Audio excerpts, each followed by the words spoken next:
Hello guys, তোমরা কেমন আছো? আজ আমরা চলে গিয়েছিলাম পশ্চিমবঙ্গের ডাল লেকে, যেটা বারাসাতের নীলগঞ্জের মধ্যে রয়েছে। আমাদের হঠাৎ করে প্ল্যান হয় বর্তির বিল যাব।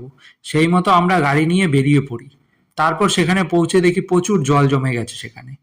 আগে একবার সেখানে গিয়েছিলাম, তখন সেখানে প্রচুর ধান চাষ হচ্ছিল। এখন সেখানে পুরো জলে ভরে গেছে। আর সেখানে আগের বার গাড়ি নিয়ে ওই যে ব্রিজটা দেখা যাচ্ছে। কিছু নৌকাও চলছে, যারা ঘুরতে যাচ্ছে তাদেরকে নৌকা করে জলের মধ্যে ঘোরানোর জন্য। আমরা এখন আছি বত্তির আর সেই নৌকা ভাড়া মাথা পিছু 100 টাকা করে। সেই মতো মাঝি কাকার সাথে কথা বলে আমরাও একটি নৌকা ভাড়া করে নিলাম এবং তারপর ভাই।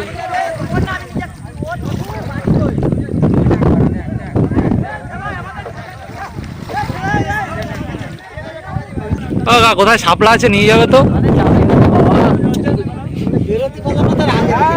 হ্যাঁ বলে দিলাম। নৌকা কাকা বলল যে তোমরা যত খুশি এখান থেকে শাপলা ফুল তুলতে পারো। আমরা সেই কথা শুনে খুব মজা পাই। তারপর আমরা সবাই মিলে ইচ্ছা মতো শাপলা ফুল তুলি। তারপর সেই নৌকার মধ্যে প্রচুর ফটোশুটও করি। নৌকার কাকাও আমাদের অনেকক্ষণ ধরে নৌকা করে ঘোরায়। ধর তো এই তো রাখো না। না, ওর স্ক্যামে পড়ো না। ও পারেনি, কম তুলতে পেরেছে বলে এখন দিচ্ছে। তোর থেকে বেশি তুলেছি রে। ওটাই যাবে না, তুই এত পাবি না ওটা। সরি। মাঝি কাকাকে আমরা জিজ্ঞেস করি নৌকা করে যদি আমরা সারাদিন ঘুরতে চাই তাহলে কি আমরা ঘুরতে পারবো? মাঝি কাকা বলে হ্যাঁ, আমাকে 1500 টাকা দিয়ে দাও, আমি নৌকা তোমাদের দিয়ে দিচ্ছি। সকাল থেকে সন্ধে পর্যন্ত তোমরা এই নৌকা করে ঘুরতে পারবে।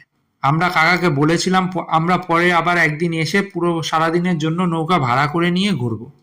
তারপর আমরা নৌকা নিয়ে পাড়ের দিকে ফিরে আসি। আমরা যেহেতু সেদিন দুপুর দুপুর গিয়েছিলাম, তাই জন্য সেদিন আর 1500 টাকা খরচা করে নৌকা ভাড়া করে ঘুরি। আমরা যেহেতু প্রচুর শাপলা ফুল তুলেছিলাম, সেগুলো ভালো করে বেঁধে নিই। তারপর আমরা আবার সবাই মিলে গাড়ি নিয়ে বাড়ির দিকে চলে আসি।